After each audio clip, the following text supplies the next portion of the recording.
Hello everyone, it's me তাহা and welcome to Taha's official. আজকে আমি শেয়ার করব লাইফে ফার্স্ট টাইম ক্যানভাসে পেন্টিং করার এক্সপিরিয়েন্স অ্যান্ড কি পেন্টিং করছি আর আমার কেমন লেগেছে সব কিছুই তো থাকবে ভিডিওটাতে। এই ক্যানভাসটা প্রায় আমি 1 থেকে 1.5 বছর আগে কিনেছিলাম। ক্যানভাসে তো অ্যাক্রেলিক কালার ইউজ করা লাগে, বাট আমার কাছে অ্যাক্রেলিক কালার ছিল না, ওয়াটার কালার ছিল। যার কারণে আমি এই ক্যানভাসটাতে কোনো রকম পেন্টিংই করতে পারছিলাম না।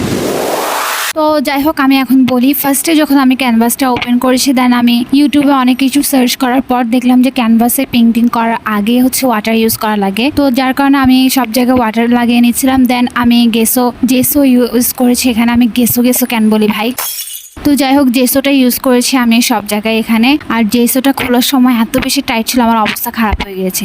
বাই দ্য ওয়ে, আমি কিন্তু জেসোটা কিনেছি দারাজ থেকে। তো এইটা হচ্ছে আমার অ্যাক্রেলিক কালার। আর যদি তোমরা অ্যাক্রেলিক কালার এবং জেসোর যদি লিঙ্ক চাও তাহলে আমাকে কমেন্টে জানতে পারো। আমি এখানে dark blue, light blue and একটা গ্রিন টাইপসের কালার, দেন হোয়াইট কালার ইউজ করেছি। তারপর এটাকে আমি একটু মিক্স করে নিচ্ছিলাম। আসলে এই পেন্টিংয়ে তো ডিটেলসে কিছু বলা যায় না, পেন্টিংয়ে কথা বলার মতো কোনো টপিক্সই থাকে না। তোমরা দেখে নাও, দেখলেই বুঝে যাবো আমি কিভাবে করেছি।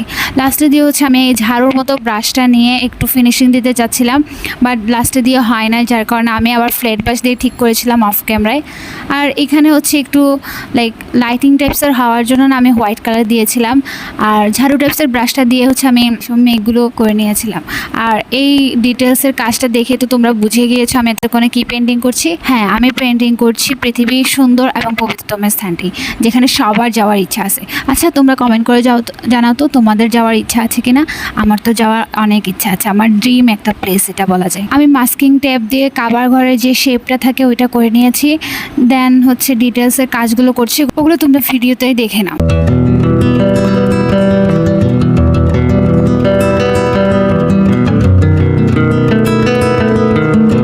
এখানে আমি গোল্ডেন কালার দিয়ে কাবাগরের যে ডিজাইনগুলো থাকে উপরে সেগুলো আর দরজা ওগুলো করে নিচ্ছিলাম। এখানে আমার সাথে অনেক বড় একটা পপার্ট হয়ে গিয়েছে। আচ্ছা, তোমাদের সাথে একটা কথা শেয়ার করি।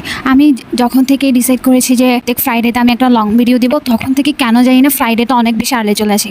আমি ভাবতেও পারি না এত আর্লি চলে আসে। আর থার্সডেতে আমার অনেক বেশি কষ্ট হয়ে যায় সব কিছু এডিট করা, ভয়েস ওভার দেওয়া অ্যান্ড থাম্বনেল এডিট করতেও গিয়ে পুরো অবস্থা খারাপ হয়ে যায়। তো এটাই কাহিনী, কেন এত তাড়াতাড়ি ফ্রাইডে চলে আসে আমি নিজেও বুঝি না ভাই। আচ্ছা, তোমরা আমাকে জানিও তো ফ্রাইডেতে কোন টাইমটাতে ভিডিও আপলোড করলে তোমরা দেখতে পারবে, সেটা আমাকে একটু কমেন্ট সেকশনে জানিও প্লিজ। তো কথা বলতে বলতে ফাইনালি আমাদের কাবার শরীর পেন্টিং করা রেডি। ভিডিওটা যদি তোমাদের ভালো লেগে থাকে তাহলে লাইক এন্ড সাবস্ক্রাইব করতে একদম ভুলবে না।